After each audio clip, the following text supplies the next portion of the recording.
Hi, I'm Luke. I just want to give you a bit of an insight into the Saturday afternoon team. We're a bunch of unique individuals, Mansell, Hughes, Williams, Suckling, Niccolo and myself. We're going to engage with our minds and our hearts. We're going to exchange ideas, thoughts, and even our energy. And to speak from your heart, you need to have courage. You need to be honest and authentic. We're not always going to get it right, and sometimes you're not going to agree with us. But that's okay, because just like you, we care. Just like you, we're passionate about the game. So if you want to come along for the ride, join us on Saturday Arvos, because we just love sport.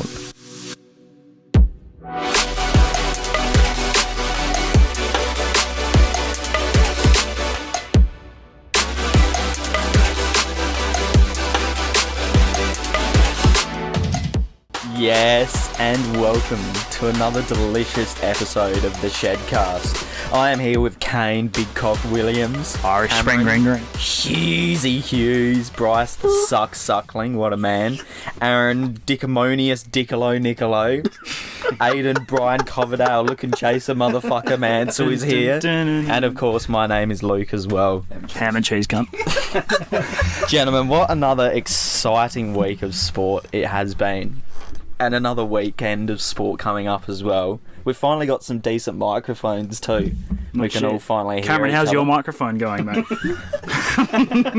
If I speak, I'm in trouble. So now all four of our fans can. No, actually, we've got 10 subscribers now on YouTube. We got like 60 views on the last one. That's pretty. We thank you guys good. when we get the plaque next week for 100,000. We'll thank you all, OG subscribers. I'm expecting by the end of this year to be living in an apartment that overlooks the River Torrens. I reckon I could be boxing flight game. reacts in a YouTube boxing session. I will say that after my comments in the last one, Jake Paul has DM'd me and is going to spark me out. Apparently, that's Wales is your city. yes.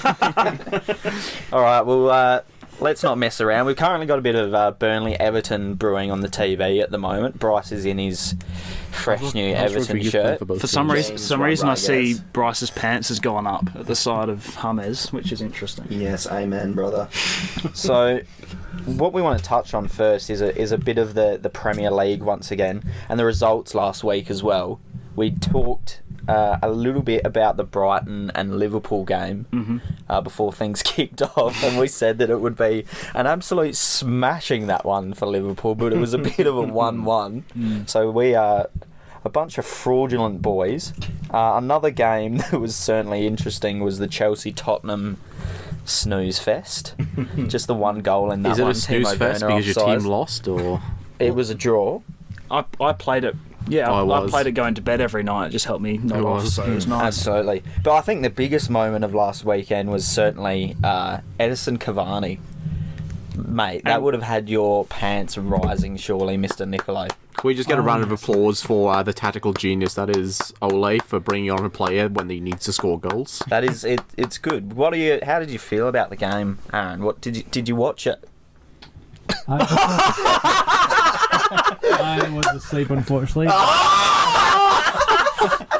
such a big Man United fan. I love It's a them so massive much. part of the season. Christmas is coming in 20 days, and you're not even watching your team. What's going on? Is it just because they're playing boring football, you just can't really stand it? It's just, I guess, unfortunate that they're playing games at unfortunate hours. Yeah, that is very Yep. well. This week again, another big week, and it's really important. I'm going to just fucking cut in here. My prediction about City was right. They fucking went off. And De Bruyne gave me the big hard cock in fantasy. Sorry, if we can just rewind to the previous week though of Kane's 5-minute rant on how much of a fraud Riyad Mahrez is, and he scores that a has to hat-trick. be spoken about, doesn't We it? kind of have to mention that. So yeah, you might have got your big cock out for De Bruyne, but you went back down to 2 inches flat, and Yeah, when Mahrez proved you wrong. Mahrez has had his one game of the season now, hasn't he? And he's just going to do nothing for the rest of the season. It is going to be so funny when Mahrez scores another hat-trick tonight. It really just shows how it just much remains to be seen. 5-year football fans really know about the game. Doesn't it? Exactly right. we are almost as big of frauds as Ole. Oh, no one can be as big a fraud as Ole, mate. No, you're not wrong. You're not wrong there. Let's get to the Premier League games for this week. Fans finally allowed back at the stadiums. Perfect timing as well for the Chelsea-Leeds game.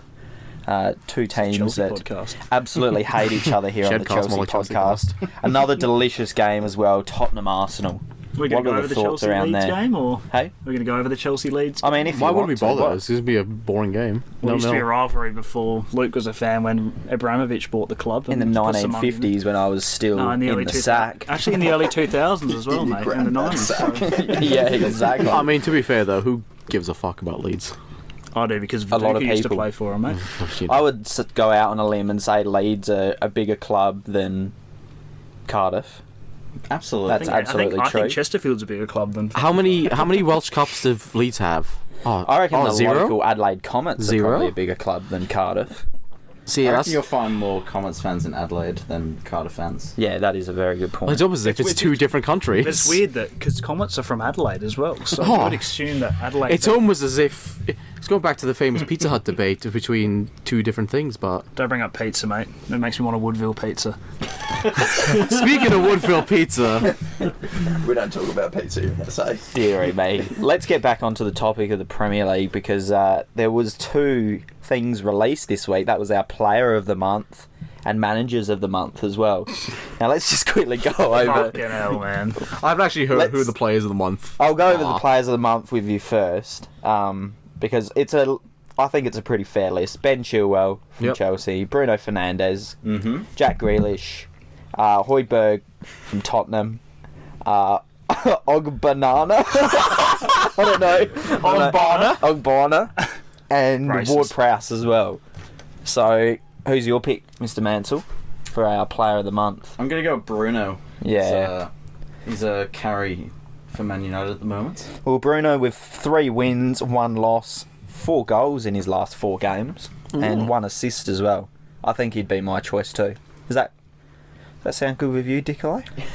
We wouldn't know because he hasn't watched the I game. would say yes, but every player that's been selected, they've been top form. But It's almost as if that's the whole Everyone point that's of the been- award. Everyone that's been selected... Oh, I thought you meant for, like, United. I was like, no. no,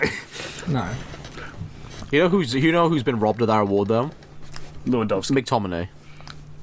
What an absolute player he's been. Pogba. Who's he play for? The fraud United. Oh, Fraud United, yeah, right.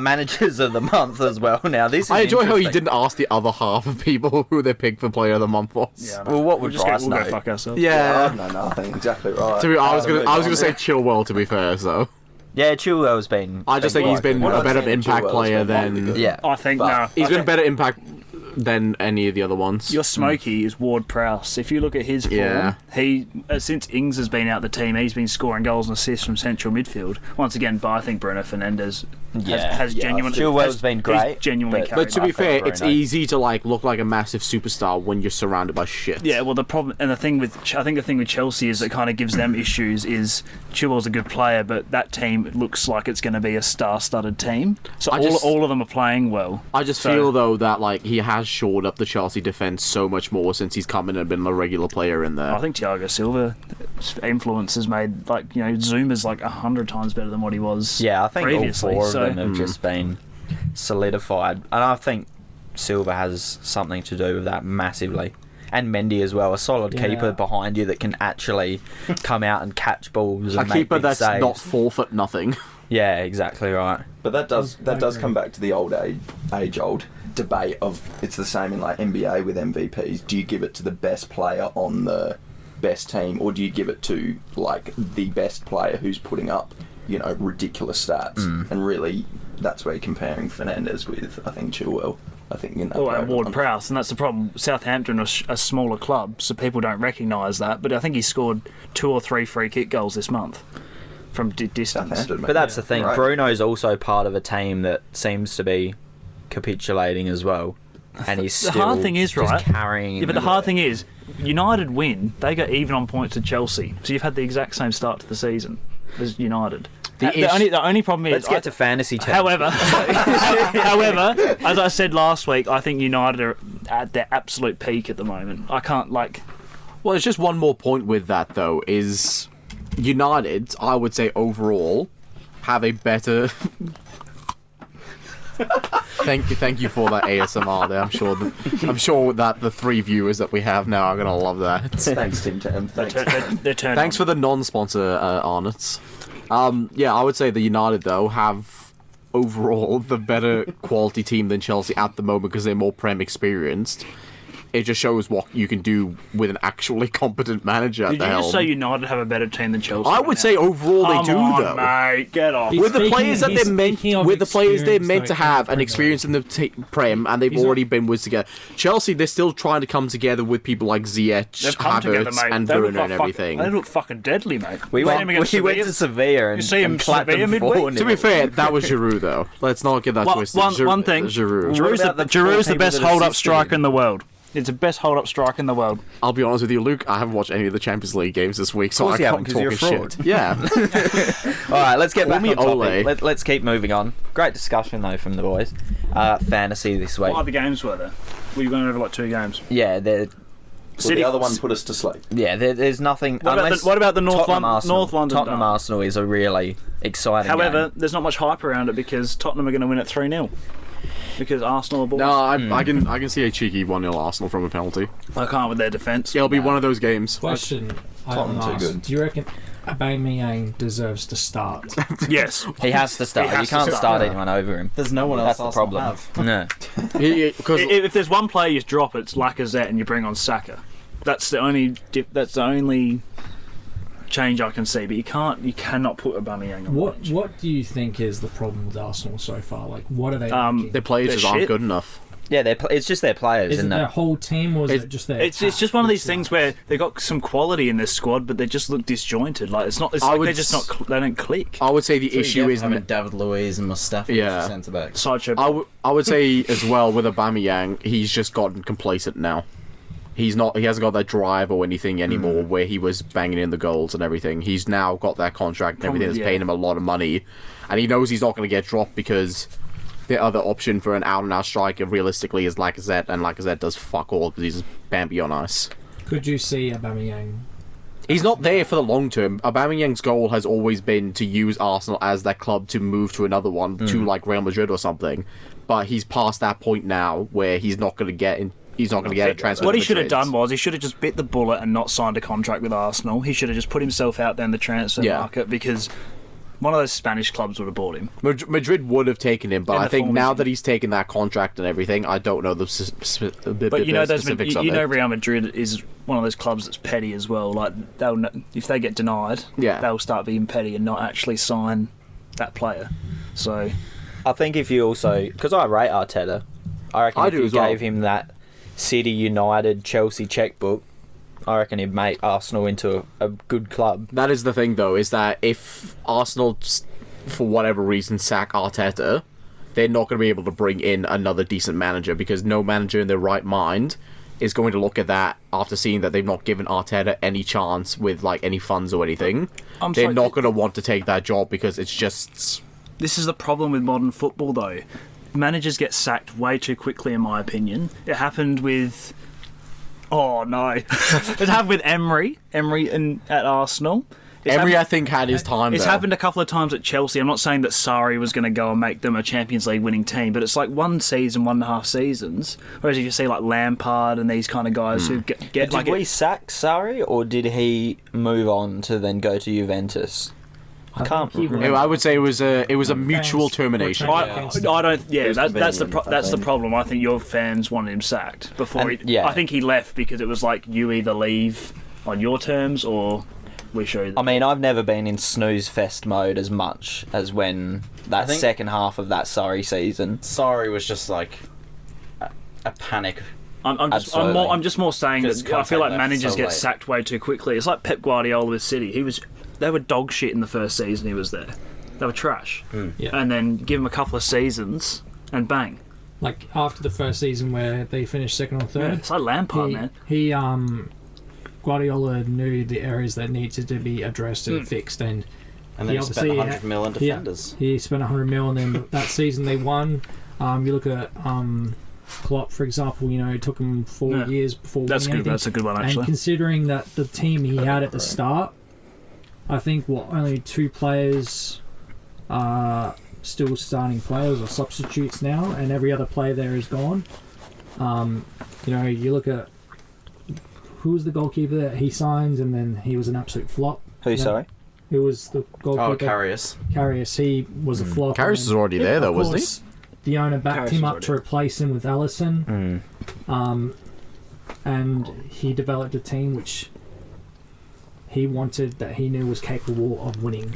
And now Karius is at Union Berlin, which I feel was bad for just Karius. I shocked don't feel me. like I couldn't say that he's a complete flop. He flopped on the most important stage. But That- also, that the part really- people forget to mention is that numerous doctors have said that he was concussed in that game. Yeah. After he got elbowed in the head by Sergio Ramos. Yeah. What a man. So if you hit someone like that, they're going to be affected by it, even if it's like a slight concussion. Obviously, it's not a major excuse, and I'm happy that Liverpool got clapped.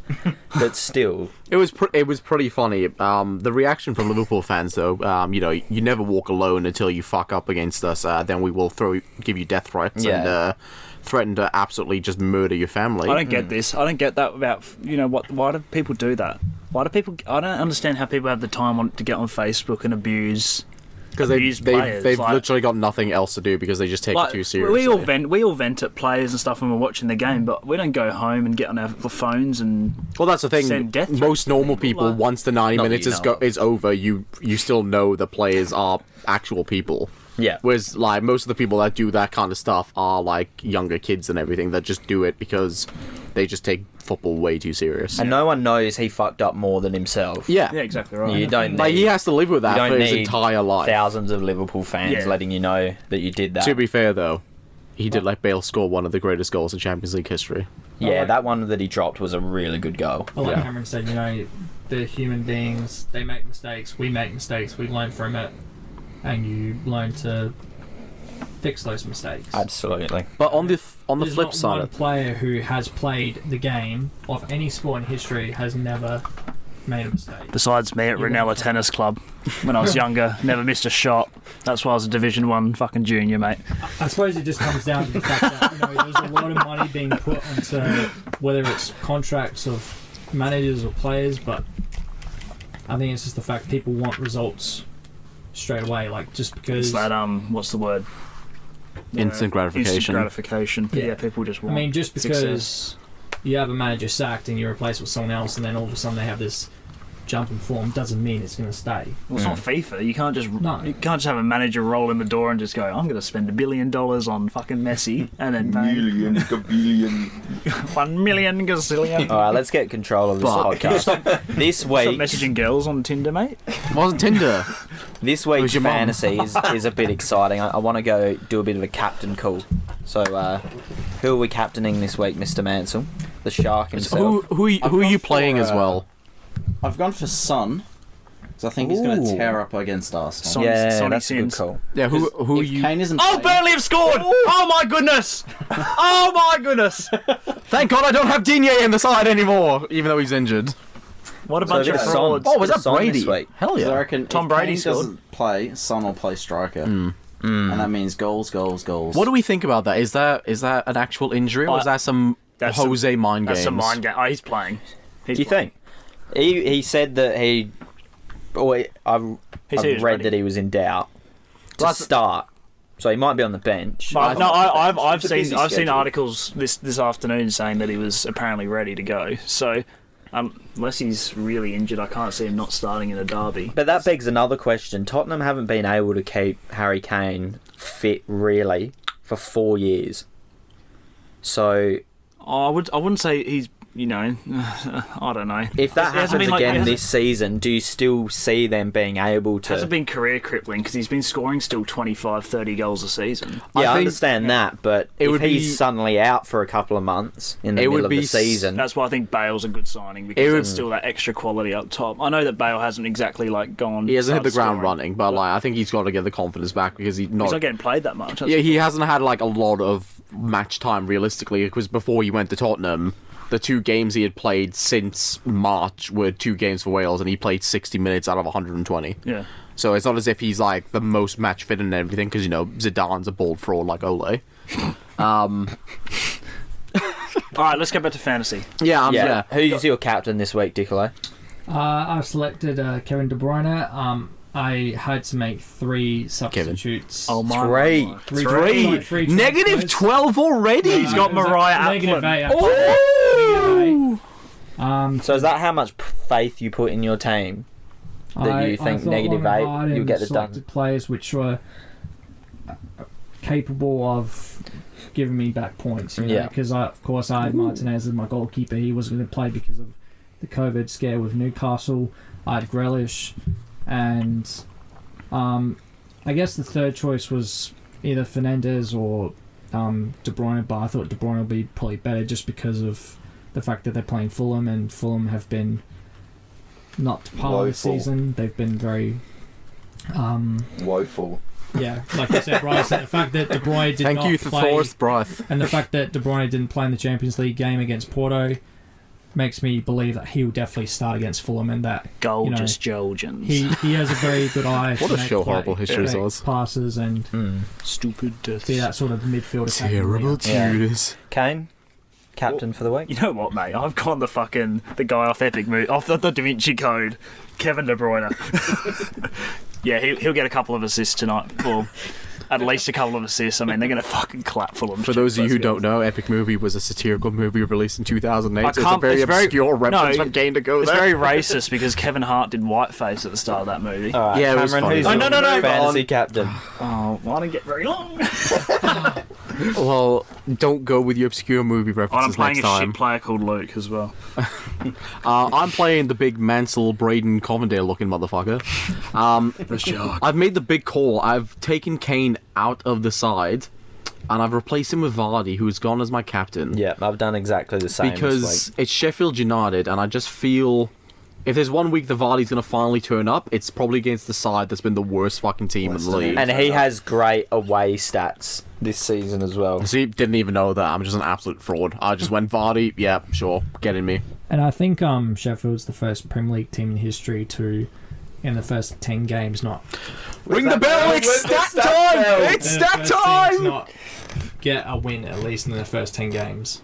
Well, Worst start. you know what Premier though? League history, I think. Yeah, Through 10 games. yeah. So. You know what? If Cavani starts this week, I'm going to tell you what. I'll be tempted to bring him into my team. I think you're going to bang him. The thing is, oh yeah, I'm going to bang him. Isn't Cavani like banned though for the next 3 games? Well, I haven't seen that. Yeah, I haven't seen it. Yeah, I haven't seen seen it. it. I guess Right, something that he like the FA put a 3-game ban because he put something racist on Instagram. The flags against him, racist, 3 games out. Very Well, I sad. know that. Oh, how about? James, oh, I saw this week as well that this is Arsenal's worst start in Premier League history, too. How the fuck is Burnley that's- sponsored by Balenciaga? Did you see that? What? They're sponsored by Balenciaga. No, are you sure? Off Yeah. topic. Host. Yeah, good stuff, that. But yeah, no. Going off of that though, with Arsenal, that's why I really feel that it's just going to be somehow just like a cheeky 1-0 victory to them. It probably won't happen, but it just seems like one of those weeks where they play absolutely shit. Tottenham just keep going against them, but they just somehow can't score, and Arsenal just get like a penalty in like the 80th minute. It's one of those weeks like when you said Cardiff were going to beat City and we beat you 5-0. Yeah, but to bring it back though, we also did beat you 3-2 as well. But You The did. first ever win in the Premier League against the reigning champions. but do you think Arsenal's shit form is down to the man running the team, or do you think it's the team themselves? I think team the manager's Probably got the to team. take some blame for it, for the way he's set up, but I would say it's more the players actually playing during the week. But also, this is Arteta's. It's his forgive first me if full I'm wrong, It's season. his first Full professional season. managing Yeah. experience. Yeah, other than what he was doing at City as assistant. That's but, where I like, believe. yeah. I don't believe the players get enough accountability for a whole team's performance, because that's what I was saying about United last Yeah. week. Is that some players look like I'm sorry to go back to United, but that's just the easiest example where players just look fucking lazy, like they look like they don't care. I think the manager does have to take some accountability because he's the one that chooses Choosing the them, team, how they're set up and everything. But then it does come down to the players to actually perform and also show some initiative. Because that's probably been the biggest complaint with United this season, is because even though Ole is such a tactically inept manager and he should go back to PE teaching in Denmark, It was Sweden last week. it's just going to keep changing. Where is Ole Teaching in this week? Afghanistan. But some of the players, they have to take initiative themselves, which is why United, to give them some credit, they've been able to scrape those wins whenever they've needed to, because players like Cavani, Ole's not telling him fucking jack shit what to do because he doesn't know what he's doing. Cavani's just going what he's done for the past however long he's been playing. He just knows how to score goals, how to get into those positions. It's just those runs he made. If you see the goals he scored, it's just like the runs he made are just ones that it's nothing special. You're not going to win any awards for the goals, but like he's got such good awareness and vision where he's meant to be going. But then on the flip side, it just depends on the team, because it's just going to be the hating Ole podcast. But if you compare Ole to Arteta, like Arteta has just a worse squad overall. He knows what he's doing. Yeah, I think if you look at Arsenal's squad on paper, they're not actually that good. I think Aubameyang is a great player. I think Lacazette's decent. I think he's past his prime. I think Willian's the greatest Brazilian footballer of all time. Please have my children. I miss you so much. I think they've got a great keeper as well, but that back four is just not exciting. Do you rate Gabriel though? Like, is he? I rate sorry, my apologies, Gabriel. I do rate Gabriel. I think he's a good defender. And I think if he had more solid full backs and centre back with him, Gabriel's relieved he's said it to him directly, and Gabriel's listening to this podcast. So how are you, mate? Escanotatos! But all right, one thing, that stat that came out not long ago, as much as Son has been fantastic for him to have more goals than Arsenal had at that point, like to just not put goals up there, you're not going to win a game, mate. Like exactly right. Sonny Sins is elite, but they're just you've got to be able to score, and they haven't been able to score very much, which is what held them back. Yeah, absolutely right. Good call by the suck. Next topic. We're staying on football, of course, because that's all we actually know anything about. Champions League midweek. There was a lot of excitement for some of us, and there was a bit of not so much excitement at Old Trafford. Looking at the results this week, I'm going to go to you. Stop bashing on the kid, man. We've got it. We're 2 episodes in. We can't fucking just keep bullying United. I'm going to go to Kane first because he deserves to be bullied. Look, a 0-0 result against Porto is probably not your best work. It's not our best work, but it seemed like that's what we were going for because, Van Taren, unlike you, I watched the game. But it's not really a problem, is it? No, because You've already qualified. Yeah, but that's the thing. It seemed like they were happy for the draw in the second half because the draw basically seals top spot, and that's all they want. I was just about to ask where in the group are you? Top. Yeah, they're top 13. They're 13 points. I'm just going to look at what now the table is for all of them because I have 13 absolutely and then no idea. It just takes you're happy with the draw and it takes the pressure off the last game, so you can rest your big players. You've qualified. I'm not concerned. I'm not concerned by and that. I don't know much about Porto or the Portuguese league, but I would imagine Porto would be a tough place to go to because they've always been a team that have always played Champions League football and have just been there and an annoyance. I think I'm more happy with the 0 against their name because it's showing that our defence is actually able to kind of stop teams now. That's been the big problem for City. And oh my goodness, Calvert-Lewin's almost scored. And he didn't. It was almost. Yeah, that's probably the positive for me, so I'd take the positive out of it. It's not much, of a concern, I wouldn't think. I think the biggest shock of the week in regards to Champions League was Real Madrid flying all the way to Ukraine to lose 2-0 to Shakhtar Donetsk. They've done it twice to them as well. They've done the double. It's quite unbelievable. And that's the thing. When you look at that Real Madrid starting lineup, like they have players in there, man, that have won 4 Champions Leagues with them. Yeah. And this is what they're conjuring up. What the fuck is going on? They haven't been the same since Ronaldo left. They haven't been the same since Bale left. Do you think the issue is that they've had the same players for probably a bit too long? No, it's because they have a manager that doesn't know what the fuck he's doing. I mean, you can't say that. I can say that because Gareth Bale, please have my children. No, because he's won them 3 Champions Leagues. Bale won them 2. Mate, you can't put that Madrid team spread cheeks for a living, and it was really quite beautiful to watch. It was. So I don't know Not if because it's a it's Zidane, Zidane thing or if it's just they just seem to be in that zone at But the it moment, has. don't But there's they? one constant factor there, though, and that's still Zidane, and they're being absolutely dreadful. So you kind of have to look at it like that. If they were still doing great with the lesser players that they've got now, without like the Ronaldos and everything, then you can go, oh, Zidane's a great manager. But when you've got players like Isco and that, who seems like he wants to move to Everton, do you reckon that's maybe a sign as well? Yeah, well, again, like Things both are in shambles. manager and players have to take account for it. But I'm just being really biased. Fuck Zidane. I'm so glad you got sent off in the World Cup final, you bald fraud. But that group is tasty, I'm telling you. It is, Yeah, isn't it? I wasn't expecting Shakhtar Donetsk to be up there. But Can I I'm just telling say, you. though, Real Madrid also... Get fucked, because you cost me $250,000 on my multi. Everything else went through besides for Real Madrid. That was the first game. I went on the first leg. That is a great table, isn't it? It is a great Like the table. fact Thanks. that We'll go if back you're to welcome, now. sorry. If I just you had to had get that told out of me event. 3 months ago that a Real Madrid, Inter, Mönchengladbach and Shakhtar table would be Mönchengladbach and Shakhtar on top, I would have told you to probably... The great thing is, though, Yeah. anyone can make it through still. So, That's a great group, that is. Anyone can, even if Inter what win, is the Inter win, point? they What can is the get point through. difference? Well, 8-7-7-5. Isn't it Ooh. by head-to-head, though?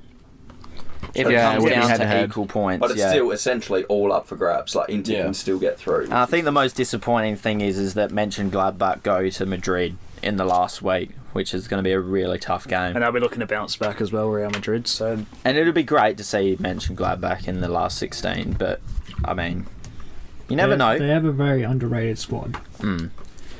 And speaking of underrated squads... No, I'm just kidding. Manchester United, they're still top of their group, Dicolo. Well, we're actually, Manchester. I think it's On goals. Leipzig, PSG, and us are all first. Yeah, you're all on even Nine. I points, think still we're top on- of your group. I think we're all on 9 points. I think. But you've got Leipzig in Leipzig. What are the chances, do you reckon? I know we're playing them at their home ground.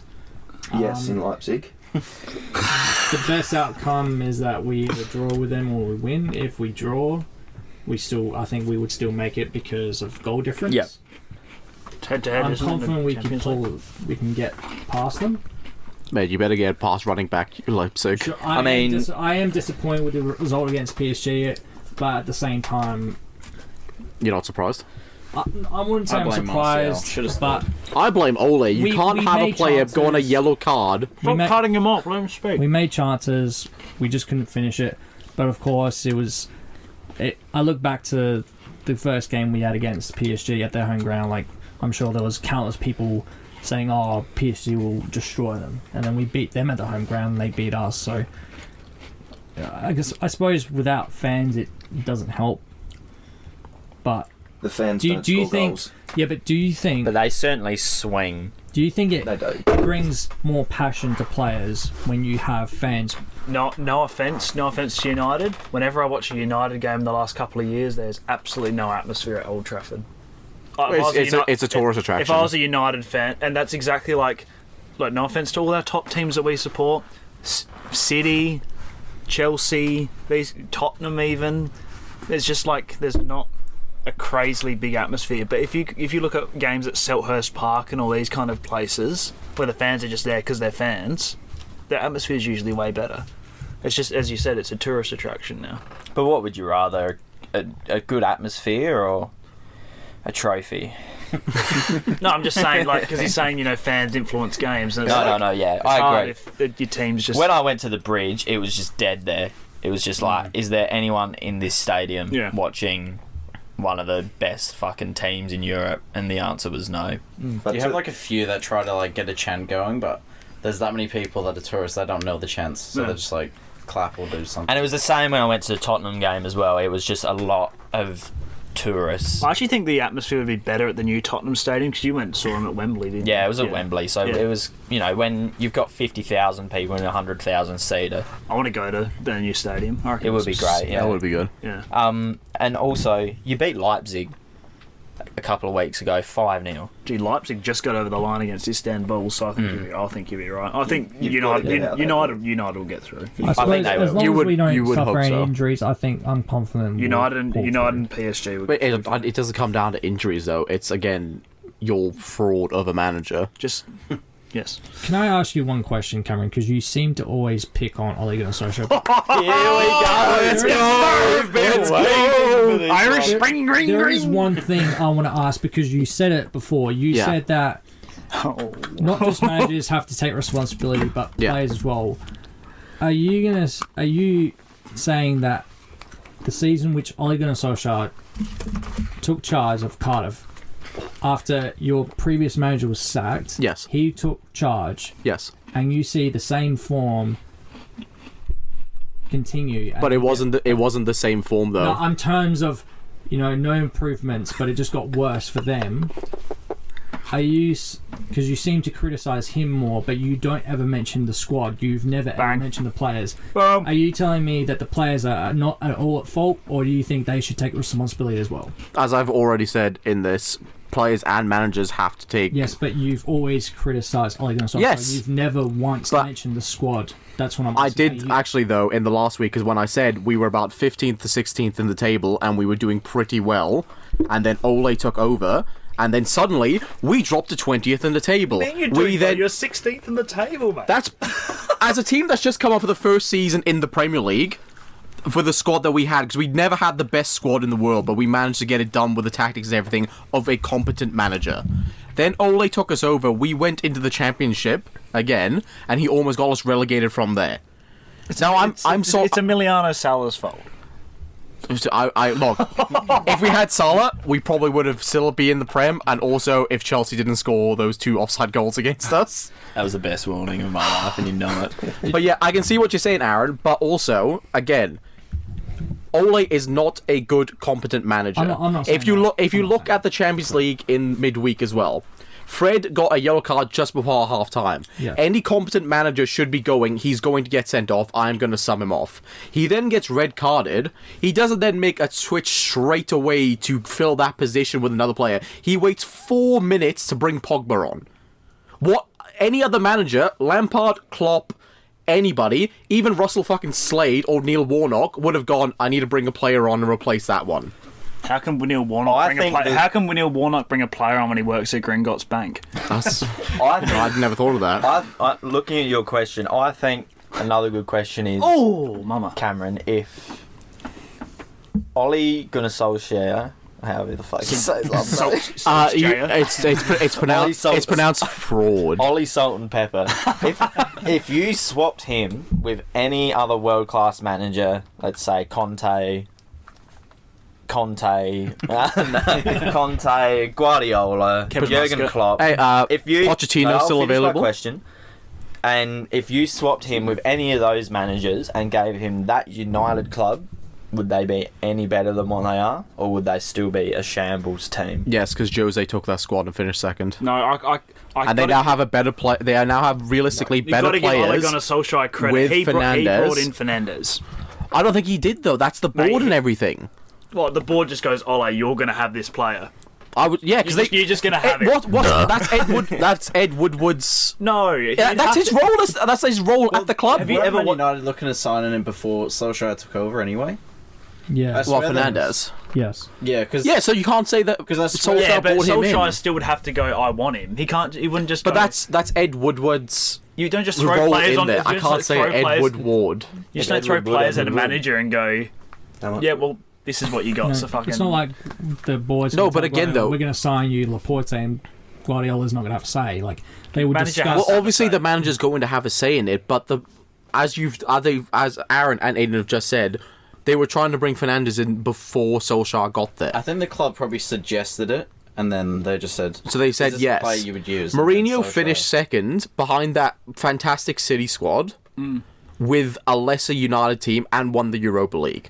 Ole has a better standard of players in Fernandes, Cavani and everything, and they're mid-table. You can't use Cavani as an excuse. He's played one. But or two games. I'm saying that they have better quality players in there. The point I'm actually going to bring up is Aaron's point last week, though. We bagged on him all last week, and we're doing it again. But at the same time, they pulled out a result. They'll be equal points on Chelsea if they Exactly right. They're right in the game. We can say they're mid-table as much as we like, but they could also be in the top I just six. think any other manager is doing a better squad with a better job with our United squad. But they're not.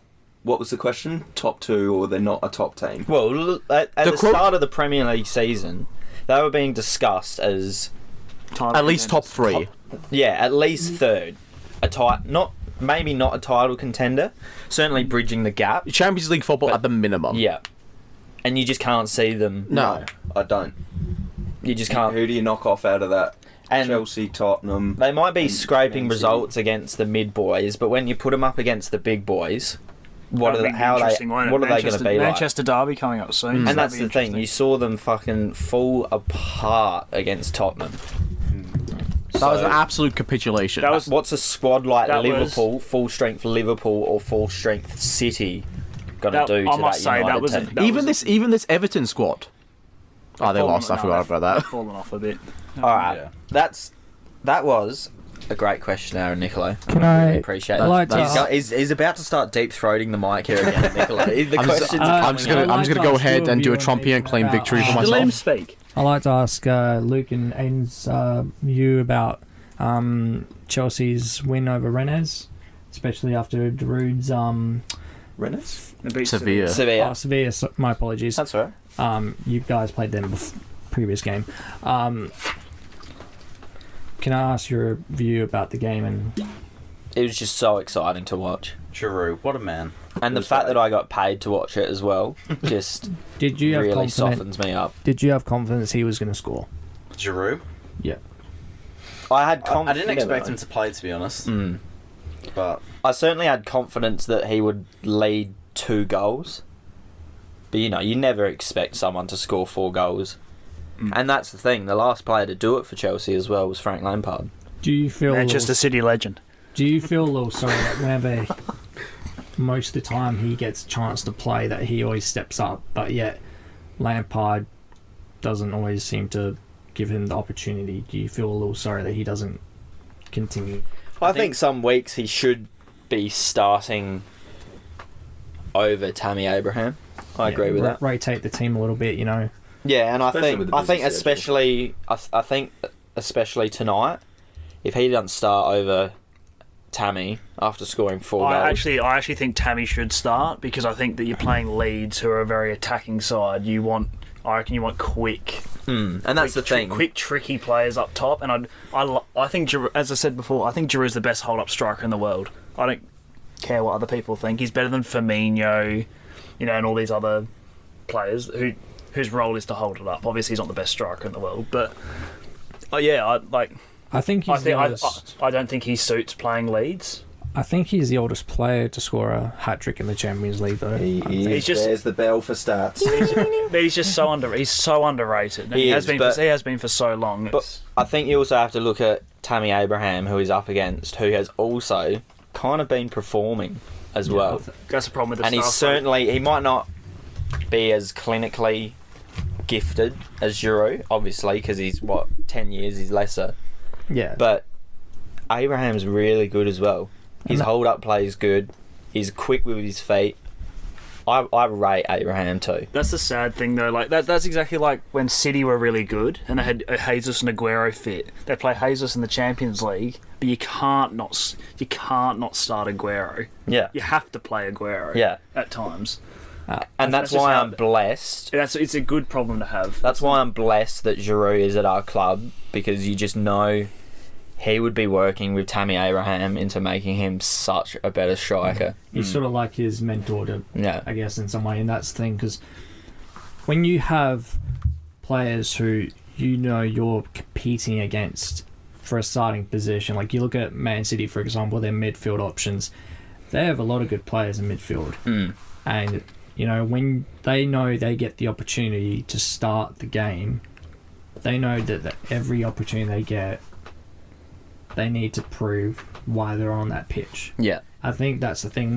When you have positions where you have players but they're not up to your level, I guess you don't really show your whole potential. Like, Yeah. you play well, but in terms of, I guess you could say, I don't know what the word I would say, but doing what you need to do, it shows why you're there. Yeah, If you get what- exactly. If you get what I'm trying to say. Yeah. I get what you're saying. I think what Luke was trying to say was to summarise the Champions League week. Things to watch. Group H, very tight with Man United, as we talked about. We're all praying that Ronaldo doesn't get COVID again, and we do actually get Messi versus Ronaldo in Group G. But other than that, very boring group there. The thing is, Messi's not even playing for. He didn't even play for Barcelona. I think he was rested. It was rested or injury though in that case, which rested. gave Griezmann a chance. Griezmann's had a very good week, so we'll give it to him there. Griezmann's 29. Did you know that? Like, Yeah, I do now. Yeah, Wow. he's been around for a is- while. You told Yeah. me he was born 29 years ago? it was, yeah. It was the born 29. But yeah, Group H to watch. Stop. Group G to get that Messi and Careful, Ronaldo, it's gonna be a hopefully. And obviously Group B, that's just, it could go any way there. So that's probably the ones to watch going into the final game. Absolutely. And it's just looking so delicious, the Champions League. While we're on the topic, we have to talk about the fact that the big juggernauts of the Champions League, your Real Madrids, your Barcelonas, Juventus as well, they're not looking so good this season, are they? As I said last week, there's one team winning the Champions League, in my opinion. Bayern Munich. Yeah. Yeah, Once they got a fit squad. Do you put another team up there You that know could what? possibly do it as City? I fucking hate Chelsea, but they're a Yeah, smoky for Chelsea. the Champions League They're a chance. because their squad is so good. Do you I reckon fucking a hate 'em, City but- are up there? Maybe even a cheeky Atletico I actually Madrid think as well? I actually think City on their day when they play well, are as good as any team in Europe. But the problem is at the moment it's so patchy. Like you're not sure if you're going to get that. What about City- Dortmund with that attacking three at Nah. the front as They're well? too Can't say that. inconsistent. No, I would give him another season or two. But they've got Has- exactly right. They've still got to beat Bayern, It's just too inconsistent. and they can't. Yeah, they can't beat Bayern. Hasn't Holland been ruled out because of an injury? I'm not sure. No, I He think had surgery he's. on his hamstring. And I think he said heard he said he's fine. I don't know how. Oh. I think he'll probably be out for a couple of weeks, but I heard a report he was going to be ruled out for the rest of the season. But even still, they can't get past Bayern. I think looking at it at the moment with the teams, you can say guaranteed. Well, maybe not guaranteed, but like looking up there for semi-finals, Chelsea, Bayern, City. You know what else is interesting? This third league they're bringing in. What a segue! Conference league, is it called? Conference league. Are you telling me that a Welsh team could actually win a European Actually, league I think now? it's great because I think it's going to give teams from not smaller leagues, smaller, less financial ones like the Welsh Premier League and the Danish and all that. I think it works better for them. and the Albanian Premier League and where best And Mauritius all- plays. Is it like a lower tier competition? It's like a third. Yeah, so third string So you know, European you've got the League. Champions League, and then you've got the Europa League. So Yeah. it's just another one that's under that. I think I like that. I think do it'd be like really that good idea. to see because you'll be able to see different like winners, like teams you just never really heard Yeah. of before win a big Winners go European to Europa. Well, again, because I just whenever the Europa League comes in with the qualifying, I'll always check with the Welsh Premier League ones to see, and they can never quite make it in there into the Europa. But I think with this third division now, as you're saying, it'll bring more exposure to these lesser clubs, so they have a chance of like winning and competing in these kinds of games, and then the only way that they could be able to get into the Europa League and then potentially the Champions League is to better themselves, so it gives them more money and everything. Yeah. Like, financial wise, I don't know what it's going to do with TV games, but It's better. It's better way. What better way UEFA's done it instead of having that Super League? 'Cause Yeah. that would have ruined it. Really, the whole I still think that Super League is going to become a thing though in 10 years' time. It's just a I feel shame. like isn't keep it? that idea, but just use it as like a pre-season thing, like the. But that's what the Champions Cup. international like Champions Cup is though. But the issue is that if those big teams do go off for that Super League and they decide to do, all right, we're going to do Liverpool versus Real Madrid in North Carolina, we're going to do Barcelona, Juventus in Dubai or Qatar, or a chance for Everton there. they're going to find that the well is going to run dry very, very quickly on these spectacular Super League games. People won't tune in though. No, that's the thing. It'll be... It's just like the Champions What's- League. Lose Like, that spark. Like, that's yeah, the best what's- thing about the I Champions can't- League, because you get like these big teams coming up against each other, which doesn't happen that often. It gives a chance for like that underdog team as well, but with the Super League, I can't think of the word to use you just for get it. bored of it, man. But You get like, bored it's like it'll be cool for a season to see all these ones. Maybe another season after that, but then once you hit that third, fourth season, that Just spark loses that's going to be spark, gone. Like you're going to be kind of bored of watching. But then maybe what do we know? Because if they keep going around the world and it's going to go to these stadiums that people Cooper Stadium. haven't watched these teams in, like like if it comes to Sydney and everything, because you could have different ones. You could have Real Madrid versus United one year in Sydney, then you could have Liverpool, Juventus, and then Bayern, Barcelona, and everything. So they will keep selling those games. It'd be good to see competitive matches in Australia. I know that it's a European competition, but it'd be so cool to see like teams Yeah. actually play for something here instead of it just being an exhibition game. But then, Wasn't that what they were thinking about doing with the Champions League final? Like Playing moving it, around yeah. to, like, Yeah. in American America places and that, like weren't they? Yeah. well, what's it? They're doing like 2 La Liga games or something in America per year from like sometime in, I think it was like 2025 or something. Yeah. Which it's a good way to keep it financially viable, but I think it just kills it for. It's a bit weird a domestic league playing in a Yeah. I think the people of America will love watching Granada play Espanyol. Yeah. That's the thing though. late It, like game as it'll well. be A it'll be 0-0. financial viable for those years with the big soccer- teams. It's almost as exciting as Port Adelaide strategically playing overseas against one of the worst teams in the comp, so they make themselves look China. good in a country like Buy our China, wine, which you now fuckwit. absolutely Seriously? hates us. Stop Let's get on Stop to- levying our fucking wine, you Let's- idiots. I must- Our wine's the let's- best in the... No, I'm fucking sick of it, man. No. Why does everyone hate Adelaide? No, I just gotta say though, fair play to China because I saw that Oh. apparently Their one-child policy.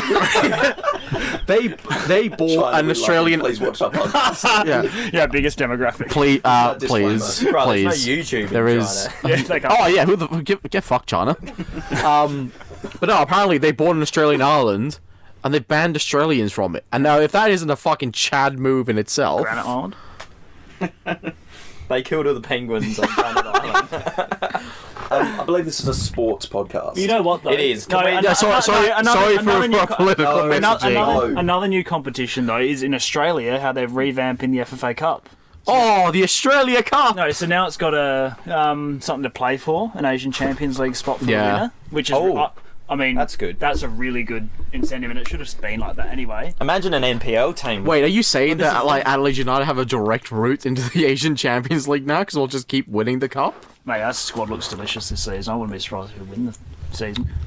What else was I going to say? Oh, and that the finals now are going to be on standalone weekends instead of I saw that. instead of midweek. That would be good. Yeah, which that's good. that would be really good as well. A Saturday night prime time at like Yeah. 6:30. That'd Yeah. be good. Wasn't the final last time? It was on like a Wednesday or It's Thursday not, night. yeah, the finals, I think it was the Thursday but it's night. like, I think it's like the quarters, semis, and the final. It's Yeah. just like, so it's actually like good That's because it would better. just be standalone weeks, which would be really good. But yeah, go. Sorry, let's get moving on because it's been 52 minutes. 2 minutes. And we've Past Luke's fucking- bedtime. We've literally talked about Premier League and Champions League. We're gonna skip over the Europa League because no one cares. Serie A. Roma are through. That's all that matters from Euro. Serie A. Bryce, Serie you have A. been hard over the Italian league Didn't the you last wank to it week. the other There's day? just so much. There's just so much excitement. No, Hummers isn't playing in the Serie A. There's just so much excitement in the league, apparently. So why don't you tell us a little bit about it? What's happening in Italy at the moment? It's not a good week to ask because if we're talking about Roma, we're pretty average. Yeah, like you have been for the last 20 years. Well, look, we have been really good, and that's, I think, has been part of what's made this season really good, is that we've had, it's more not one or two, the Juventus or Inter Milan just on top. We've got 6 teams, or 6 teams vying, I think, for the title, but we've got 5 divided by a point this week, and then we've got Milan who've got the gap on top. So I think that's probably what's made it really good, is how tight the competition is. But you're also playing third place this week. We are big game. they were a little bit underwhelming against Inter, so hopefully we can prove that correct again and play on that and play well. Big downfall was obviously we had several players against Napoli that were just average, including running a setup that relied on Dzeko being a front force, and he wandered around the field for 90 minutes. Well, not even that, because he got subbed off. But Napoli were too good, and the script was written for it to be a good game with the whole Maradona. No, it's not FIFA. uniforms. Come on now, there's no scripts in it. Yeah, there was a script. There was, and it was mainly the script was we played into it, and we played very mediocre. But you've done decently as well against like your Milan and Juventus as well, getting draws exactly away against them. So there might be a little bit of spice there in Rome. There is. There certainly is. There's a bit of excitement. It's a very, very good front line. We've had Mkhitaryan's been in really good form. Dzeko hopefully coming back to form. Had a good game or got on the score sheet against Young Boys this week in the Europa. So that was good considering the Did you form. say Roma touched up Young Boys this week? And that's the Pope's team. Oh, that's That's Vatican his FC. favourite Vatican FC, yeah. Wait, what was that about Michael Jackson? What about Cardinal Pell? Mate, so I tell you who else is in form that really frustrates me 4 p.m. chocolates. is Alvaro Morata. He's not looking too bad this season. When you've got Cristiano Ronaldo playing your delicious balls. His goal in the Champions League was good. Yeah. His footwork in that for that. And goal. his last couple of seasons, he actually hasn't been too bad.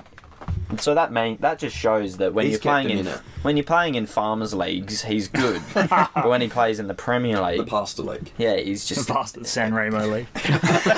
he just can't deal with it. So, you know what else is another exciting fixture this midweek, boys? It's my fixture with 4 p.m. chocolates. This What week's a sponsor, leak. Kane. You've got some 4 p.m. I've got some chocolates presents. over Oh, there. hang on, boys. I just want to say as well. Oh, it's a goal! Oh, What flavours have you invested in this Alright, week? well, you know, the first one, unfortunately, no label, shit company. No, I'm kidding. Tim Tam, I can tell by the back of it's crispy chocolate bits with cream inside. Then we got a Christmas twinkle, popping candy and dark chocolate pops in your mouth like a cock. And then we got deck the holes. Candy melts in dark chocolate. Melts my fucking heart eating it. Why am I aroused?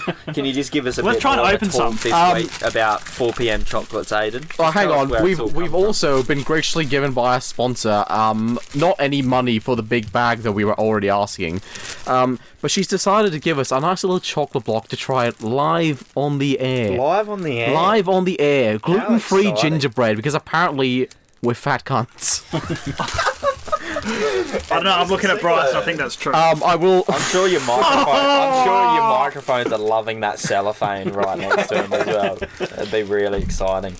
So, yeah. Luke, as you've been the absolutely fantastic host, you get the first bite of That's the Not My Gumdrop Buttons. Oh, my Gumdrop Buttons! Which is... Which I was about to say is a reference to my tiny penis. Isn't that reference to How to Train Your Dragon? Once again, 4 p.m. chocolates on Instagram. Jump online. Go to their story. So Use you can find code SHEDFC for absolutely nothing and pay full price to support a local business, you bunch of little cocksuckers. Let her know that you've been sent here by the Shedcast. She'll absolutely love it. She But yeah, will no love it. discount. All I think you suck cocks. No Please discount support codes because 4 p.m. it's chocolates. only our girlfriends listening to the podcast. I am so very sorry to anybody that might actually be And our listening to second this. sponsor is Terry White Chemist on Beach Road. Very good place to get some drugs. You know, if you want to cook up that methamphetamine, if you want to cook up that methamphetamine, they've got everything you need there. So I suggest head over to Beach Road right now and see Emily for $20 off methamphetamine products. All right, this has just been an absolutely disgraceful podcast. I'm in trouble. I'm in trouble. Explain the Terry White concept. Let's get back on topic. There you So go. everyone's 4 p.m. chocolates. It'll stop your wife from leaving you. Fuck you, Terry. Terry White. Oh, Terry! That's who my wife left me for. well, he is a doctor. So Yeah, I've just got a tiny cock. let's What get can I back do? on a sports topic. NBA. And There's apparently been a lot of excitement midweek in the NBA trade period. Ball brothers. Beat the others cold. D'Angelo's in the league, boys. You've caught me. I haven't even had a chance to try my chocolate. How is the chocolate? Mate, It like is all great. other 4 p.m. chocolate, it's elite. It just melts in your mouth, doesn't it? Mine's, Alright, down mine's down my pants. Rub a bit on the nipples. If I had a choice Don't know between, about that. if I had a choice between this and eternal happiness, I'm choosing this every single time. I had a brain tumour. And then I ate 4 p.m. chocolates. I still have a brain tumour. But now I'm not hungry. I had a tiny penis. Can I had just- 4 p.m. chocolate, and I finally came for the first time in 6 months. Can I just mention? Cameron. Cameron. Looks like Diccolo wants to get us back Can I on just topic. mention this chocolate is made in SA? It is made in SA. So Made It's You actually wanna made. help No, it's, support your no, local- you're a liar. It's made in Malaysian sweatshops, and then it gets exported here illegally. This is our sponsor. We can't be talking down like this. Raid I know Shadow that's- Legends. No, I know I Caitlin. know that's a Caitlin lie. flies to I love your Malaysia chocolate. and does it in the sweatshops. No, everything you know about chocolates. That is elite chocolate. To be fair, this Fantastic. bit has gone on for way too long, and it's stopped being funny about 5 minutes ago. Just like the Ole jokes. Ooh, mamma mia! I poop in my pants. So That's okay, Bryce. Humor is suppose we can- subjective. head back into the NBA topic now, I Aaron's got suppose. something for us. Go on, Aaron. Speaking about the NBA, I think Luke was asking you about the NBA, And I'm Bryce. still enjoying my chocolate, which is fantastic again. Thank you. But mainly, unfortunately we do have to start with the Lakers again because the two big boys got a fucking paycheck. Kobe. R.I.P. Alright, exactly right. Anthony Davis decided he likes the Lakers, so 5 years, They 190 could probably million. still pick Hopefully that we'll up. keep him going for a couple of years. And then another 2 years for LeBron, and that's 85 million. So he's gonna pay for every breath. I think it's about $1 a second. So hopefully we'll keep him going okay as well. With that LeBron contract, though, that is the... blocks of 4 p.m. chocolate. A minute. It's worth it, though. It's worth it. That's definitely a sign of him looking towards the end of his career. That is the start of the end of the tunnel. That he's getting a big paycheck now for 2 years. Because he'll be 39 by the time that's over. He would have got the money either way. It's just secure, though. Like, this will be what he'll try to keep to not touch. And then I reckon he's just done the 2 years because if the league does change the rules, in 3 years his son can come into the league. Yeah, and I can see him gunning for that too. Yeah. All the social media has been about that opportunity arising, so I think that's going to be... Can't wait to see him on the OKC Thunder because they have every single fucking draft pick between now and the year 3000s. very likely. So they're very well set up to make moves soon. But the one I want to talk about... we did build a wall. We did build a wall in Houston. But we did give away Westbrook to pick up John Wall. So Who would you say won that trade? I do like that we at least got a pick out of it as well. So we did pick up a first round pick to go with receiving Wall. So I think that kind of tips it our way a little bit. Oh, why did I take him off being captain? He's in my team as well. So Everton make it 1-1. Is he in your team, Kane? Yeah. He's your he's your girlfriend's captain this week, Luke. Is he? Why are you talking about his girlfriend like that? Dude, don't talk about his What girlfriend. the fuck? I already did, mate. You're talking to the microphone backwards as well. The front side. Imagine if he's Is there been any more exciting NBA news to... That's the big one of the week. I'm very excited about that. I think it's hopefully a chance for Harden to stay if he gets a fresh face, and hopefully a new start for Westbrook. But also, who cares about Washington? That's a dive. Get up, mate. But yeah, we're still obviously nowhere near some of those bigger dogs. No, it's not. It's on by a mile. You know we're near in the Portland with our signings. I think we are a very big, genuine sleeper in the West. You've always been a genuine sleeper, to be honest. Whether that be, on a friend night or in terms of talking about Portland as well. Dreaming of the zinger. But yeah, that West is stacked, so Wall and Harden isn't enough. But yeah, that's the big one of the week. New schedules, have a look at it.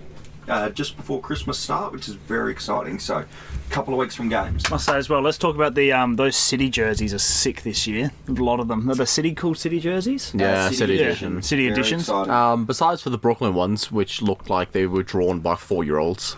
They are By an artist, dreadful. I believe. 4-year-olds. They are 4-year-old artist. They are dreadful. They're different. I don't know about good. Dreadful. But yeah, I actually like Milwaukee's one, which was actually probably a unpopular Still, that opinion. Spurs one's sick in my opinion. Yeah, but Spurs, that throwback's great. The Miami one's cool. Miami's The Miami always one's good. cool, right, for players that would be on the court. I can't imagine wearing it like out and about though. Like, you know what I mean? Like, Yeah, I think it's fantastic, and the way they marketed it, it looks like a bloody iPhone. ad. it looks like I mean, colours, it looks like it's just- it looks like the COD map, doesn't it? All that neon fucking shit. I'm gonna get It's quick. real bad. Gonna get quick scoped in it now. But yeah, a lot of exciting jerseys. We're a couple of weeks from games, and I hope, we get that happening, because as much as we like to see it happening, the virus is very much in Coronavirus. Basketball is a poor man's netball. Yeah. What about On to our next topic. Let's talk about Suncorp Super Netball. Who do you reckon's going to win this season, boys? It's got to be the Thunderbirds. They're looking elite. Probably the Thunderbirds. Yeah. 'cause Who's that's the that only guy? team I know. Well, I don't know anything about netball. the Thunderbirds are those puppets that. The Suzuki Swifts. The Suzuki Thunderbirds Swifts are are looking in gold. quality as well. No, we can't bash the netball because it's an elite sport. And you also can't. What do a that simp. basketball either. Next topic. Next topic. Now, this is an exciting one. This is a bit controversial, so I just want to get the boys' take Controversy. on all of this. It's tennis time soon. I am sitting out of this conversation. No worries. About time you shut the fuck up. No, I'm kidding. That was just a joke. If I had a microphone, I'd be so annoyed. No. Australian Open starts in February, of course, Does it? in Melbourne, It does. which is Yeah, good extremely for them, mate. exciting. That's good. Announced by Tennis SA. International players will have to have a 14-day quarantine in a hotel. Yeah. Tennis Australia will reportedly not ask players to take a wage hit as they come over. So there's a $71 million prize pool for the Australian Open, which includes $100,000 for a first round exit. How crazy is that? That's insane. I remember 3 or 4 years ago getting knocked down the first round was 30 grand. Yeah. Now it's 100. You rock up to that tournament and get into it. You made your money. Of getting over there, it's worth your actual trip. But this 14 is days of quarantine for at least 100,000. But that money take though, that. because inevitably not every Right. top every top player is not going to travel for it. and that's the thing, that because Tennis Australia are not taking a hit in regards to how much money they're putting in their prize pool, they're keeping it at 71 million. It's estimated that Tennis Australia will go into millions of dollars of debt in order to pay for flights, hotels, and food. So, $4 million if you win the Australian Open. That is a ridiculous amount of money. This is the problem. Like, I don't think it should fall on Tennis Australia to pay for those quarantines. I think if it's a government order to have people quarantine, they should just be treated like every other person who enters the state, surely, and the government pay for their quarantine. I understand that hosting all the facilities and stuff should still be on Tennis SA, but surely the government's got to back the event if they're still going to have it on. But also it's estimated that within the next 5 years, if Tennis Australia goes into debt, the hardest affected areas will be grassroots tennis. So clubs at the bottom end of the pyramid won't be receiving as much funding as they have in the past, purely so that they can pay the big boys the most money. So the question I pose to the Shedcast tonight, should these tennis players take a pay cut or even pay for their own quarantine, food, travel, that kind of thing? I must say, and look, I'm a massive tennis fan. You and I, obviously, the two that probably follow it the most. But I actually think the behaviour of a lot of tennis players this year has been quite disgraceful. They're like, just as elite sport people. Like, I can't believe people like Novak Djokovic and these top players have done what they've done this year. I find it unbelievable. And you look at You look, Sorry, I was going to say, do you want to elaborate further? Cause So basically, when COVID started, probably we were like 2 or 3 months into it. Novak Djokovic decided to get players from all around Europe to come together for a tournament. Yes, I do remember this. A tournament. Now he's done the tournament. Someone's got COVID. Players got COVID throughout the tournament. Continued playing throughout the tournament, and then that players attended a party when you're not allowed to have parties, and everyone got it. Yeah. And I think it's grossly irresponsible. Obviously, I know for me, like, sport is very important for my mental health. Like, I really enjoy watching sport, but I'm not that desperate to put people's lives at risk to watch some tennis. So, but I agree. Like, I think to an extent they should pay, and like, come on, they should take a cut. I mean, But the thing is, there's 71 million in the prize pool. but That doesn't include all the additional costs that Tennis Australia it's hard though, are because covering. if a player gets knocked out and you say to them, "Oh, you're going to have to take 20 grand instead of 100 grand," the problem is that their costs of bringing their trainers over, nutritionists, physicians, flying over, and getting all their accommodation sorted. They lose money. Yeah. So why would they come over? Yeah, And that's the exactly. problem. You won't have a full field of players to play. It's just one of those situations where you can't really win, isn't it? No. Because if you put down the prize pool, the big boys won't come. Yeah, it's a rock and a hard place for the Victorian government. But I think they did the right thing by telling them you can't come before New Year, because I believe, Victorians should be able to come home first to see their families for Christmas Absolutely. and New Year's. And No big sport tournament, and whatever it is above normal people who, obviously, like, if you're obviously, like, Victorian SA have been split for 9 months, and you've only just got a chance to see your family, so it's like, Amen. and there'll be so many stories around Australia of that, and internationally, so that becomes before everything. Yeah. Yeah. And, I hope that the players who do come into Australia do respect what is expected from them in terms of being responsible, in terms of, like, attendance with, whether it's friends of theirs visiting from Australia, like you said before, Kane, about the party with Novak Djokovic. You hope that doesn't happen again, especially here. Because then it just throws us all into I absolute understand. turmoil again.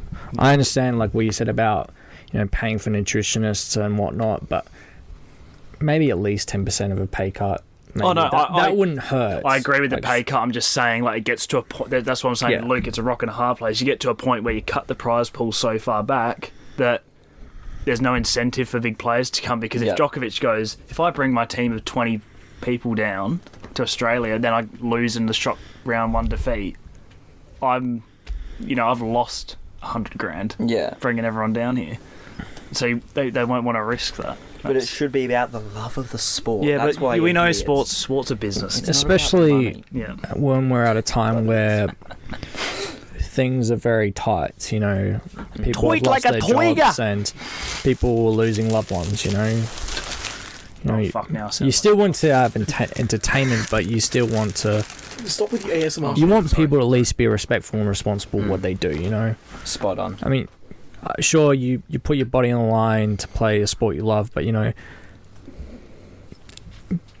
give credit where people are just barely surviving. Yeah. Well, and look, Luke and I know we both played club tennis before. That club tennis is the experts. no. I'm just saying we talk about grassroots being affected the most. Those clubs are really tight knit, and like a lot of people really like use them as a sanctuary to go to. And I know people at my work that play tennis, and that is their weekend. That's what they look forward to. So to cut that away from them just to see a tournament, And to cut it for, it's not a 1 year thing, it's a multiple year thing. yeah.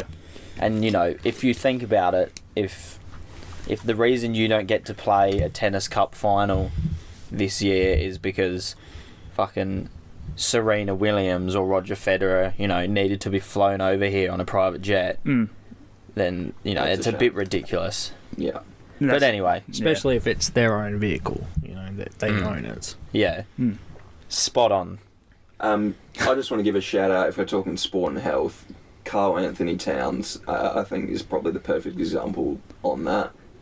including his mum, has lost 7 family members to COVID this year. And I think how rough and how much he's struggling is probably puts emphasis on how much health is more important than the sport. We've got it lucky in Australia. Yeah, we certainly do. Because like as much as Americans are a pack of dipshits, or like for Apologies to all our Americans. No, just in the sense of like there's clearly no care to follow restrictions there, or it's even in Europe it's a problem. But it's like no one deserves to lose family members, no matter what. But it's a real shame because, and we're getting political again, but it's a real shame because there are... Fuck China! Because there is a real divide, because there's people like Carl Anthony, who's had such an awful year and is trying to keep his family in the loop on what's the best thing to do. And there's many people probably the same as that in the US who want to do the right thing. And then there's... other things happen. But anyway, we're a sportcast. Please continue. Surely the 5 questions are up and about soon. We're almost on to the 5 We're questions. going forever, my mate. favourite part of the week. Mate, I haven't even covered half the stuff on here. We've just been fucking talking out Yeah, it's of our fucking asses, Aiden's mate. fault. He just won't stop talking, mate. I realise Aiden has barely said a word. I've put together some delicious Maltese this week. Oh. But first we need to talk about the Maltese from last week. Now, I don't want to speak about Now, the multi I discussed last week was certainly interesting. It was my $10 stake to then get a $681 return. That failed in the first game after Liverpool couldn't get their shit together and beat Brighton. So, what about you boys? What happened last week in the multis? It's just the same as you. Had my money on Liverpool to kick off the multi in a great way. The $10 stake almost got me $2,000 back. But it's not too bad though. If it was just Liverpool, like Madrid costing my $250,000, I'd be more upset. I only got 3 of the multis, 3 of the legs right. I had a shocker. Out of a possible 12. Yeah, I had a shocker. So it's not great. The multis this week though, boys, I'm feeling confident. Well, this week's multi for me. Kane, have you got last week's multi there? Or? Mate, no comment. No comment. This week's multi, I think... How much did you lose last week, Luke? I lost $10. What about yourself, Kane? Oh, probably like $10. I can't remember. Alright, so we're already at a net loss. No. We want missed earnings. Give me the missed earnings. Do you want me to, will calculate the missed 3 earnings for me multis I were put on. $600. Gamble responsibly. Gamble responsibly. Don't do this. I will work out how much I've lost here now from the 3 multis I put on this week. Missed earnings, Kane? What's your missed earnings? Well, someone in my multi this week called Getafe has gone, you know what, let's get a player sent off in the first 10 minutes and concede 2 goals. So I'm out. I missed out on $260,000. Well then, Well, we are poor. my multi this week is quite exciting. I reckon I'm a pretty good shout for it this week, actually. So we always say. Now, my Newcastle Shedcast. Aston Villa game's been void, of course, because that's been cancelled. I've got Burnley to beat Everton, which is clearly on the cards at the moment. It is. I think this one's a bit risky. I've got Fulham to beat Man City Ooh. at $21. I've got West Ham to beat United, which is very likely. Leeds to beat Chelsea, which... Possible. Yeah, very possible. West Brom and Palace to draw. Sheffield to beat Leicester. Arsenal to beat Tottenham. Wolves to beat Liverpool. And Brighton to beat Southampton. Now, I've put a cheeky $1 bet on that, just, see how we go. And I'm really looking forward to the $8,413,669 return of that you're giving me. I won't be on this fucking show anymore as of next weekend. I'll be off in the Bahamas. Joke's somewhere. on you though, Luke. You can get $250,000 of that. Exactly right. Joke's on you, you're not going to the Bahamas because we're trapped in Australia. Mate, Mate, do you think with that much money you're going to care about COVID? I don't care. I'll spread that shit. exciting times, but this is the most exciting part of the show, gentlemen. You didn't even ask for our multis. What multis have you got? That's the exciting Well, I'm not going to part. say. I'm not going to go. done me there. I'm not going to go to my multi because that was a fucking oral presentation. Him reading all his out. I got a 15-leg multi that gave me $250,000. Ooh! Not going to work out though. I've got a 12-leg multi, and I've gone for a little bit risque here. Please don't go through all of them. No, I've bet on the Welsh Premier League to try and stack up the odds. I could potentially win $50,000. So up the Barlowtown United. Also, bet on George Russell to win the Bahrain Grand Prix tomorrow night. Ripping odds. Get it. Lando Norris. Great stuff. Now, the second most important part of tonight's podcast. The big 5 questions I've produced. Second most important. Yeah, after Kane's multi.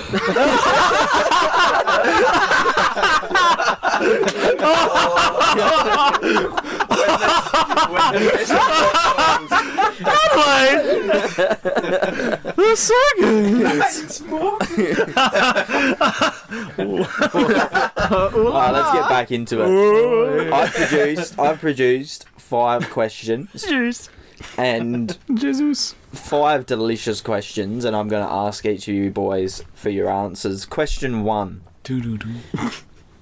Olivier Giroud has 44 French goals, which is just short of Thierry Henry's 51. If Giroud overtakes Thierry Henry's all-time goal scoring, will he become the greatest ever striker to play for France? No. Why? Thierry Henry's a better striker. I don't know how many games they've played each for France, but I'm sure Henry's played less for France. Henry's about 30 games in front of Giroud. Oh, right, okay.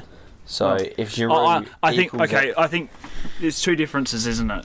Yeah. Your best striker ever for France as a team, maybe, but as like a best French striker ever, as in like purely for the national team. I just think that's a debate. they're 2 very different players. You can't necessarily compare them. Yeah.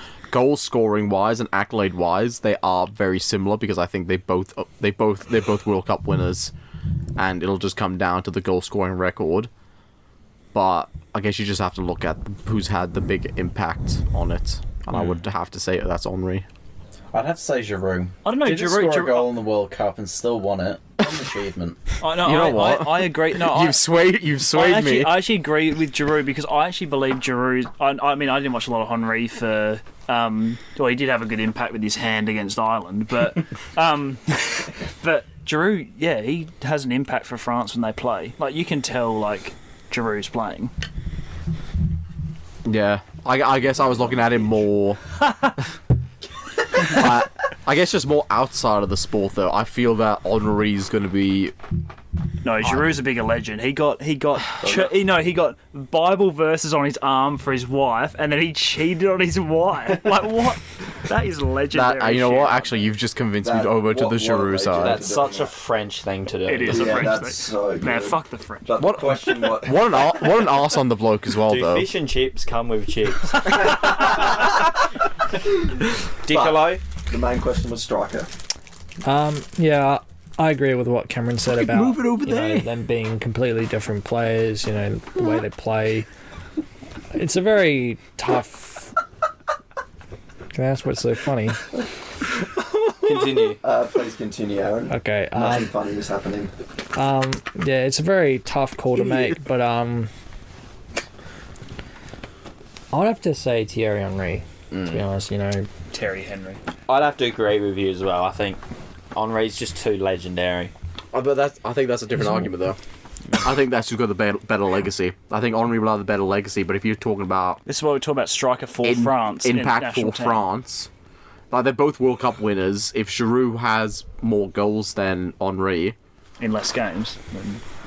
But Thierry Henry won a European Cup with France as well, that's and was also a runner-up in another World Cup with France too. yeah, it's Henry. It's a question that you could just never really answer. It's isn't it? It's too hard. So I They're don't two know. different players. I don't aren't really they? know why I asked it.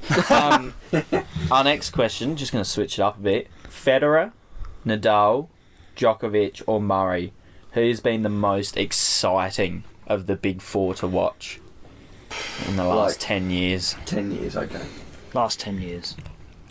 Well, You'd say more Djokovic then, wouldn't you? I think. Djokovic. Yeah. Isn't Nadal more of a better player with a clay Okay, the court, problem though? I have with Yeah. Nadal is he's a great player, but he does have a very specific surface that he's elite on. It's Like almost Clay, yeah, but no, like Clay's he's good on, but he finds it harder to win other tournaments. Whereas I think Djokovic and Federer are more. You That's- know, I don't follow a lot of tennis, but that's the main thing that I know in regards with Nadal is that you don't see him win like a Wimbledon or anything like that. It's more the clay surfaces. actually, no, this decade. Nadal's won some big hard court, and he's won Wimbledon and shit. Australian Open's a recent Australian But he's Open, developed that in his game. He used to just be like a one surface pony. I think Nadal. Look at James, man! Look at James! Oh my goodness! I think Nadal. I think Djokovic has That's certainly Petrus in my been the ear there. best over the You're last talking 10 last years. 10 years. But the Yeah. player I've enjoyed watching most has always been Roger Federer. But like how effortless he makes it look. effortless. No, He makes it look very. He makes it look He makes it look heffeless. cephalous. I suppose, the fact that he's, 38, 39 years old now, he still performs as a top player. Yeah.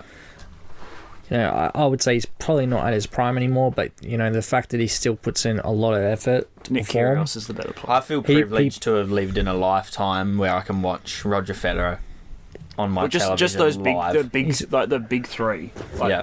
He's Do you think Andy Murray is even in the conversation when No, you're talking about the I don't others? think there's such thing as a Not big. compared he to would be Federer. 4. He would be number 4 for sure. Like, No, I don't think there's a big four. But I think that the other three are so he much. might be fourth, but there is A a top massive three. gap. There's a massive And jump, fourth. isn't there? Yeah. Yeah. Personally, I'm more a fan of Dylan Alcott. Next question. And Shout out Dylan. this is an exciting question as well. The best AFL Grand Final that you've ever watched? Jeez, I watched some good ones in my time. There has been I haven't some watched rippers. That many. I've watched but some I'd probably have good to ones. say the Collingwood West Coast one. That was a ripper. I haven't watched that many, so that's probably It's tough. it's probably not I'm more the best, but the I'm best more that a I've watched. I'm more a the years of Collingwood, St Kilda, Collingwood, Geelong. Like that Collingwood St Kilda grand final that drew. I That don't know. was fantastic. Those games were like, yeah. would you say it's better for a game to be very tight or better for one team to dominate? I like 2018, but I think the thing with that was it was one team dominated for a half, the other team dominated the second half. Whereas that Collingwood St Kilda one, it was pretty tight. From It what was I neck and remember neck the whole way through. I like games where they're You kind of. still always thought Collingwood were going to win, but that was what was fantastic about that game is St Kilda coming back. And I always remember Goddard just coming out of nowhere, taking that pack mark Yeah. and making that game a draw. And also Sydney West Coast, the two ones of Those two grand because finals they were were unreal. they were tight. That was the 05 and the 06, like a wasn't toy. it? And they were both. It was like the same game. Like they It were was like a mirror both. game. Yeah, It just they were got both mirrored. so tight. Those two games. I think, Unreal. I think we've had the pleasure of watching some great grand finals in the last 20 years, especially 2015.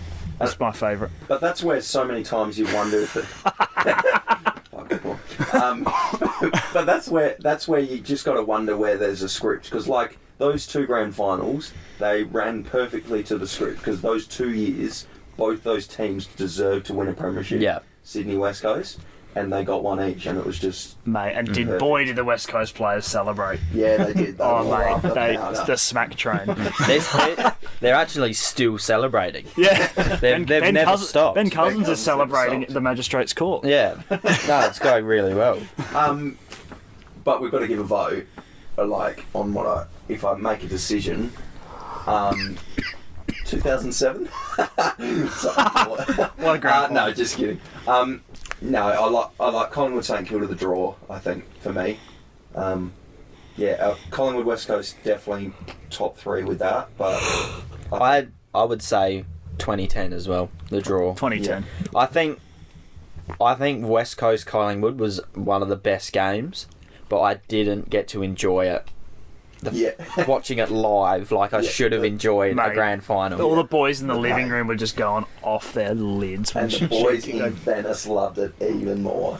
I cried. Well, we were just. I'm happy to admit that. The thing was, we were sitting on our asses in Adelaide doing nothing with our lives. So that's just how it is, I guess. Exactly right. Next question. It's good stuff, isn't it? Our next question, number 4. Which football team, so we're talking football, soccer, PK, Jameis.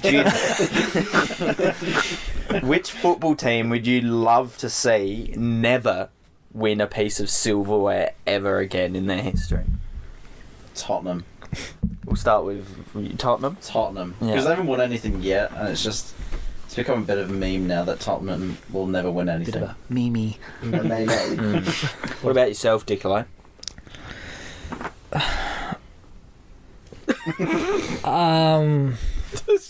There is a lot of options for me, but I hope for Liverpool not to win one at least for a while, or probably. I know it's not. It's inevitable, but Inevitable. Inevitable. In Everton. The Premier League title is edible. no, It sounds like what you've been having, Aaron. All the edibles. yeah, I would have to say that. Liverpool. What about yourself, Bryce? Yeah, Liverpool. I just don't like Liverpool. Mate, I don't know enough, but I still don't like Liverpool. But I will give them this. They have been fantastic in the last year or two, and it's been kind of good to watch when they're on the game. But at the same time, no thanks. Big Willie. As Jamie Carragher would say, Liverpool! I don't like Liverpool! Gary, what do you think? You gotta speak like Gary Neville. I don't know what fucking arrogance, man. I like Ole Gunnar Solskjaer. Oh, I have a wine. I don't know. Come on, Cameron. Oh, mate. Cameron. Cameron. If I never have to see Swansea or Bristol win a title, I think that'd be pretty fucking good. Mate, Swansea don't have... You're not in any trouble there. What? I know. Why do you think I'm saying it? What Swansea is don't have... Swansea going to win? Well, they don't have Wilfred Bondy. So goes for Swansea. And they go, wow, wow, wow. I think it'd have to be Tottenham for me as well. It's just too much of a giggle. It is amazing. Even if they've deserved it so many seasons. If I have to choose a team that's like up there with a chance of actually winning, I think it would be pretty funny to never see Real Madrid win a title again. Yeah, that would be quite humorous. It would be pretty good. Wait, was this specifically aimed at Premier League? Or was this any? Just any team. Or has that changed your answer, Dicolo? Oh no. Okay, good. Not really. Not really. Our last question. Unplug the dial. Our last question for the night. Crazy John's internet. What is the worst movie series of all time, and why is it Indiana Jones? And why is it? And why is it what? I'm kidding. That's not the question. That's for another time. That's for another time. Podcast. Man, fuck Marvel, bro. Last question of the Imagine like night. Harry Potter. Is it realistic to believe that Australia could challenge for a win in the FIFA World Cup within the next 20 years? Could they win the World Cup? Oh, I thought you meant just win a game. Yeah, That's sorry. actually offensive. Yeah, my apologies. Do you reckon in 20 years' time we could be having the discussion that Australia are even... Do you want the Aladdin news or the Aladdin news? That's a big The Aladdin. Aladdin. That's my when you have answer. to pay $1,000 plus for under 10s to play. Yeah, not a chance. Not a chance. Not a chance. Because the other countries, the countries that win it have like a pedigree and not like, you know, that's all they play. Whereas here we've got a diversity. We've got of sports. good young players coming through, but I don't think it's enough. We've got a diversity of sport here, whereas these other teams in Europe, I and South can't America, even see us winning another Asian Cup. Can The I next 20 years? I think it's a Asian Cup stretch. maybe, but Yeah. World Cup now. can I ask? Do you think? What's the time for 20 years? Yeah. That's Maybe like one more than Asian Cup 19. then, but like that's Yeah. still like three or four Asian Cups Problem away. is that Arab teams are actually really good. Like they've been getting better. Qatar looked decent Yeah. when, Yeah. when they were They playing. got those slippery gypsy players. No, that's not racist. Sorry. Sorry, can I ask? Do you think Australia team probably in the next 20 years could be better than they've had in the past. Yes. I Yeah, think it's- that's possible. I think it's Yeah. very difficult to replicate the golden generation. I mean, you'd have to have at least half of the starting 11 in the Premier League to match that. And I mean, Or playing in big clubs in Europe. Tim Cahill was at Everton, wasn't he? Starting for Yeah, them. Viduka. Viduka Lucas was Neal starting for Lucas Leeds. Neal was playing Harry in the Kewell. Prem, I Harry think. Kewell Harry was Kewell was at fucking Liv- winning a Champions League. Yeah, so you had all these players in the Premier League. And now I think Oh, I think you could Arzani. recreate it with the young players coming through, but you need that. You need that. Like drive Yeah, well- and like. I'm going to say it. In 5 years, Mohamed Touré will be playing in a top league in Europe as a striker. Hello, that's a massive call. That's a big call. You heard it here first Yeah. on the Shedcast. I can't wait for Mohamed Touré to be playing in like a big club like City, but he's like a right back or something. Mohamed Salah. Gracias, Mimo. I think the big point that we made there was it's always going to be culture that stops us, because I think we'll have some talent come through, but it's never going to be comparable. It's to exactly South like America China, or though. anything like China have been pushing this massive program in their country to get everyone to play soccer. that. Yeah, it's not. Still a shit team. It's because it's not. You like, gotta have that culture. it's there your to actually culture. want it. That's why Brazilians they all play it in the favelas and stuff like that. No, that's what they all say when they get big. That that's Yeah, that's all where the they kids started. play. It's true. Yeah, Yeah. good Exactly right. MW2 map as well. Kids playing Fortnite and I'm playing in the favelas. Yeah. That's where it all started. Well, those were the big questions for the night, gentlemen. So that brings us to the end of our second Shedcast. Now I reckon I We're think not on the ropes yet. I think Aaron's got a homework for us. yeah, what's the complain. homework, Aaron? Homework. Let's I try and say it within 30 seconds. I thought of this idea the other day. I would like to ask we the don't need boys your to come life up with story, a give us the- lineup of their greatest possible team you could ever have in terms of. In the last 20 years, we have to preference that. In the We'll last do. 20 We'll do. years. I was going to say history wise, but we we'll can't, say but last, we haven't watched those plays. It has to be the last You 20 can't judge. years. I'll say last 20 years. Okay, that's fair. That's fair. the time we Starting 11. Now, any formation you want, doesn't have to be just from the club you support. It can be any club of your choice. I can't Any wait for Luke player just to in get. world Luke's football. going to do the current Chelsea squad. Absolutely. Kai Havertz is the most elite player in football at the moment. No, he's the most elite makeup. You can maker in the world. you can either have Lampard as manager fat or a ass. player. You can't have him as both. Stop me. So, just to clarify, next week the boys will have their greatest XI of the last 20 years. Are we then going to combine football. into a big We'll make- Shedcast 11? Shedcast 11. We'll come with our topic ideas. And We will- we'll decide on 11. So what should we do? Should we do a classic 4 at the back, 3 We'll do in a the mid? 4-4-2. No, it's yours. Any formation. Any formation of your choice. No, we'll do a 4-4-2. As our whole Shedcast 11, that's the formation. Yeah. that we We'll can do a come with. 4-4-2, combine, and then we all have to argue with each other as to who should And be look, in the team. look, and who midfielders, shouldn't. it can be a 4-4-2, but those 4 midfielders can be wingers, they can be whatever. Yeah. It's just a midfielder. Can we mention some honourable mentions, like players that I think that's going to be us. That's going to be us discussing though. Subs bench. Yeah. Because we're talking about doing 11 each and then making a Shedcast Yeah. 11. Yeah, so So we'll of course we're going to have honourable we'll mentions. produce our 11s. We'll put them up somewhere, and then we'll go right strikers. We've got 5 different strikers. We have to get it all down to 1, and that will That'll be make for a spicy delicious hour and 36 minutes for all 2 of our listeners. So wait, the final.